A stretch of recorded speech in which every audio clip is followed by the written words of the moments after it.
Hello, Blades. Who is this character? Who's this character with an extra sweaty face, a slight tan, not that you can tell with this terrible lighting, and an even bigger beard? It is Hal. I am doing this from Cyprus. Let's keep everything crossed that Tinternet is going to work because it's been absolutely pants since I arrived, but had an engineer come yesterday. That's a boring story. So instead, we'll tell you straight away that we are going to be talking, myself and Ollie, for the first time doing a match preview together, about the Blades against Blackpool. Here he comes to save the day. Hi, Hal, you all right? How are things? How are you enjoying Cyprus? Everything's going wrong that you could possibly imagine. I've, probably made the biggest mistake of my life, and I miss Sheffield United. How are you? Well, compared to that, I'm great, and I can't complain. At least you're not here having, mortgage disasters like I've had the last week or so. So, there's pros and cons on both sides. There is. I am still paying a mortgage in the UK, so I'm very much feeling the pain financially of what is going on back in the land that I love. But if you want to let us know where you are in the world, more importantly, if you want to say nice things to me, get them in the messages. Ollie, I went to a Cypriot Europa Conference game, Apollon, last night at the International Stadium in Nicosia. Had no idea how far away Nicosia was. How far was Nicosia? Too far. It took me, all in all, 3 hours. Oof. Yeah. Was it a good game? Yeah. 1-0. They won. They beat AZ Alkmaar. They've still got a chance to qualify. I actually really got into it. I don't think I can actually support them because they wear blue and white. Oh, no. But it was a free ticket. I thought I'll go along. Standard was really high. Yeah, genuinely impressed. Nick is dealing with all sorts of life admin, so Ollie and I have stepped in to assist him, and hopefully Nick is. I'm pretty sure Nick is going to be back. Ollie's fairly confident he'll be back tomorrow. Exactly that. He'll be back tomorrow, as will the Blades. Sheffield United versus Blackpool. Kickoff is 3 p.m. at beautiful downtown Bramall Lane. We will have a watch along for this one from 2:30 p.m. on this channel with our friends from the Red Half of Sheffield podcast. Yeehaw! Also, a big shout out to our members, and you can see them rolling along the screen. Ollie has offered to read out all of the members, but backwards. And in the style of a rap. So, Ollie, Imagine if I was silly enough to let you set me up for that. I would have done it in the style of the poker rap. Anybody who remembers watching Pokemon growing up as a 90s kid, but not today. Maybe I'll. It's still going. For a promotion. Well, thank you, members. You make every day better. Ollie, by the way, it's my birthday coming up soon, and none of our stuff has arrived. That's why, like I was saying, everything's going wrong. So we are in a house with nothing, and that's why it's so dark in here as well. My lighting hasn't arrived, but it's going to arrive right by about Christmas time. Great. This is the only shirt I've got. I've got no shirts that I can hang behind me. So if you wouldn't mind sending me a razor, because my razor hasn't arrived, and this is getting ridiculous. Oh, I know. We're in the same boat. We're in the same boat. Do you want to send me one? If you can send me one across, that'd be great. I'd really appreciate it. Yeah, the point was, it's my birthday coming up. So yeah. They say your birthday, give a gift. The nicest thing you can do is give a gift. That's not a saying. Although one gift I will give you, dear viewer, is a big shout out to NordVPN. You can utilize their wonderful services. Perhaps you're abroad. It's very handy. And Parrot Peel as well for sponsoring this channel. Do want to give them a lot of props, a lot of love. I think, what Parrot Peel do as Blades, as supporters of the channel, really is incredible. A musical ensemble with 98 members in 14 countries. They're a little bit different from most artists. You know how bands normally have a genre? Well, they don't. They make diverse musical tracks like jazz, rock, folk, pop, Latin, even a bit of dance. And you know how albums normally have 10 tracks? Theirs don't. Their upcoming album, Stick or Twist, has a unique album for every listener. No two people get the same album. Different tracks. It is incredible. Why have we chosen to partner with them, and why have they chosen to partner with Sheffield United Way? Many band members are big Blades who've moved away from Sheffield or to another country. #I can relate. They wanted us to tell you they love Sheffield United Way, makes them feel closer to the lane, closer to the match day experience, discussing the lineups, reviewing the performances. check out parrotpeel.com because, well, they're blades, just like us. Look, there's the album and everything, Ollie. Yeah, it looks great as well. And I know I've been got my album already sent on delivery, and it's fantastic. Just the way that they really keep it fresh for every listener. I think it's just insane. It's so clever the way they've done that. I love it. Yeah, well said. So, Ollie, I want to talk with you about the Stoke game because I don't want to go into too much detail. So, because I don't want to, I want you to tell me what you made of that 3-1 defeat, mate. Oh, it was just one of those games where when it felt like United were actually starting to get a little bit of a foot on the ball, we were starting to come into it. We conceded right at the end of the first half, and we just never really felt like we were going to come back from that. Letting Jagielka, look, we all love Jagielka, but he shouldn't be whipping balls in from to score off from the wing and then dominating us to win those headers in the box. It was a really, really disappointing. I thought we were going to win at Stoke. I just felt as though it was the right time for us to go there. I don't think that they're a particularly great team. And so it was really, really disappointing. Yeah, I'd rather not focus on it for too long if we can not. That noise says it all. I think we can all relate to the emotions we've just witnessed from the face of Ollie. But last time out, I was going to say, let's talk about something better than a defeat. But last time out against Blackpool, I was there, you were there, Nick was there. I mean, my boss is a Blackpool fan. He's just been visiting in Cyprus to see how I'm getting on. I put him on a plane today. The last thing he said was, repeat of last time at Bramall Lane? What happened? Oh, so it was another one of those games is how I'm going to term it. One of those under Slavisa Jokanovic at the start of last season. So in the game, it was just one of those where it's so frustrating. United had started really well. About 10 minutes in, we had a really well-worked corner routine. Iliman and Jai heads a goal, and the linesman's flag goes straight up. It's close. Is it offside? But that's the start of a really frustrating afternoon. The first half was just a continuation of the pattern. United dominating the ball. United playing in and around the edge of their box. We had chances with Mousset in a great position straight at the keeper. And Jai broke through their line, one-on-one, fired wide. Blackpool had their moments massively on the break, generally pumping it long and then starting to bully. When we had our back four, we just couldn't handle that long ball forward. And Medine, we know what he does, and he did that to us time and time again. The second half was exactly the same. United well on top. We started fantastic. Straight from the kickoff, Gibbs White's having a shot on goal. We then continue creating chances. Grimshaw's making a save. Mousset hits the bar. It's only a matter of time till United score. I watched the highlights back this afternoon, and I'm sat there thinking, it's because I wanted to make sure I knew what I was talking about, Hal. But as I got there... Trust your memory. Don't do it. Don't watch it. I really wish I hadn't. I watched it back, and even on the highlights, in a game I know finishes 1-0 to Blackpool, I'm going, United are going to score here. United are going to score here. And then just re-watching their goal. So keeper pumps it long, and I've got no idea, absolutely no idea why their attacker finds himself free on the edge of our box. We then, all of our defenders, get back into position and actually look as though, okay, it was terrible. We've let him in. Have we got back? No, of course we haven't, because he just smacks it left-footed, top corner, just when you think you might have got a handle on it.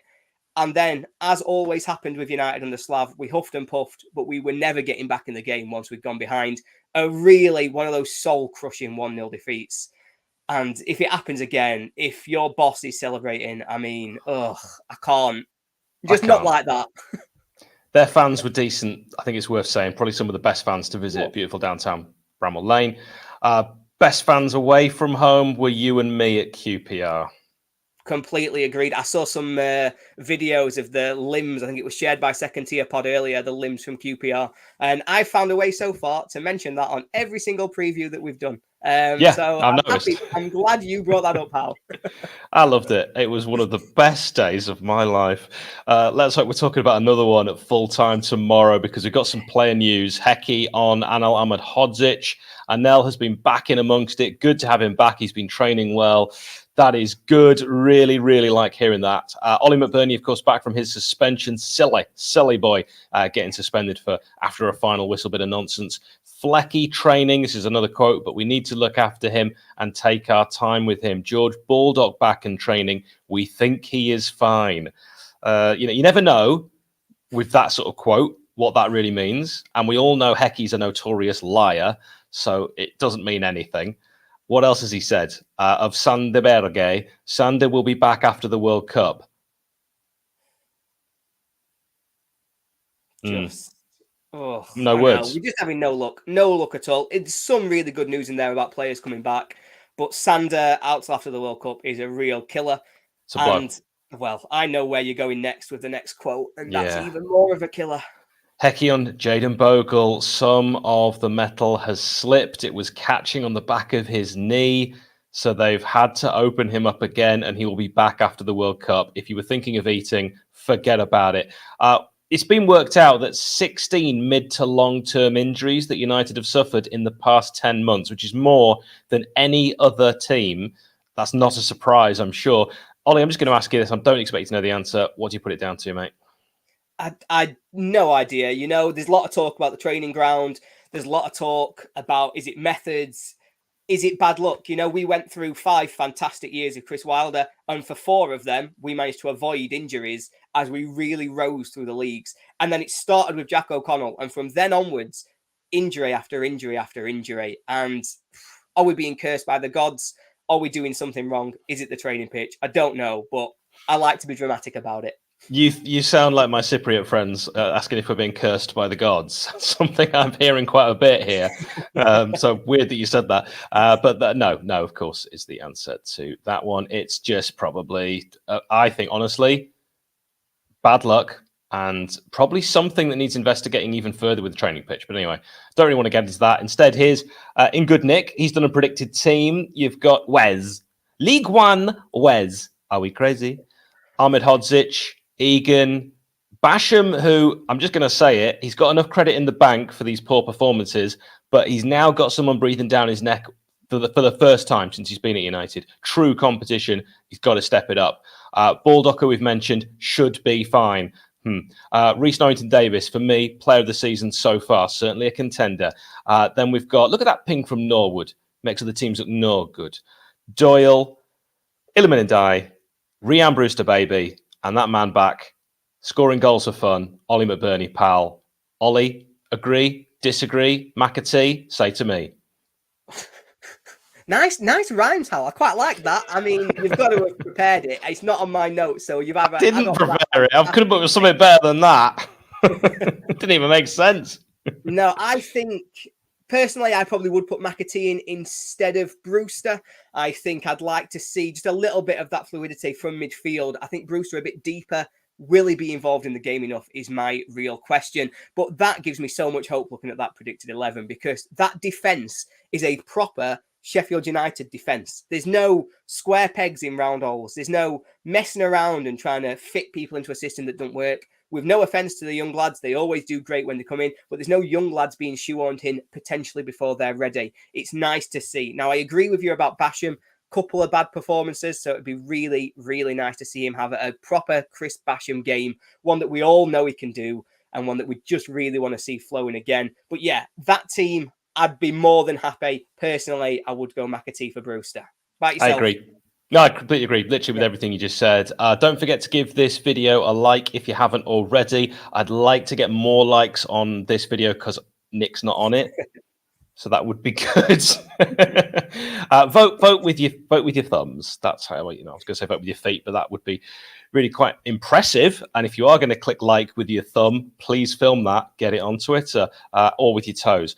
Now, Ollie, for you, let us have a look at the opposition 11 for Blackpool, please. Yes, so Blackpool have been struggling with a few injuries themselves, obviously nowhere near the level that we're struggling with, but they've got a few out. They've got Kevin Stewart, broken his foot. Keshi Anderson, the scorer of that goal at Bramall Lane last season, done his knee ligament, so he's out for a while.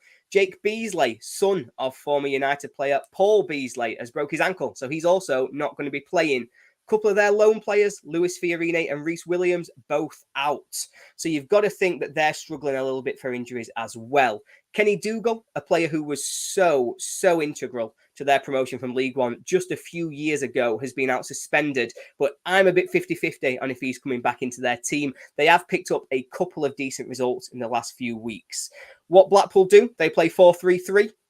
And I'm expecting to see it Chris Maxwell in goal, Callum Connolly on the right, Marvin Ekpitita in the centre with Jordan Forneley, the ex-Wednesday centre-half. Dominic Thompson at left-back.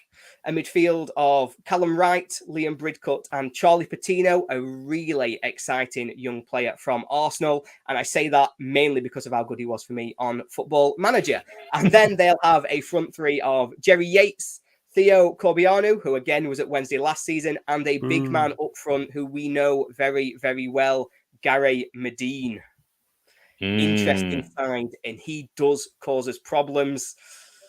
How do you feel hearing that, Hal? I never liked Gary Medine, never wanted us to sign him. He still didn't win me over. Nah, he grew on me.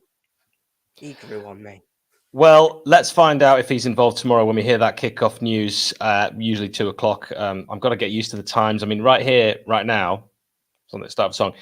It's quite late. So that's the thing that's getting slightly difficult. I'm having to constantly think of UK time because it's getting close to 10 o'clock here at night. It's pitch black. And these games that are being moved, like when I hear that Wigan match in December has been moved to an 8 o'clock kickoff, that's 10 p.m. here. Then finishes at midnight. I start work at 4 a.m. That's no joke. So I won't get enough sleep with these games getting changed. I know no one will care, but you should care because it's mean if you don't.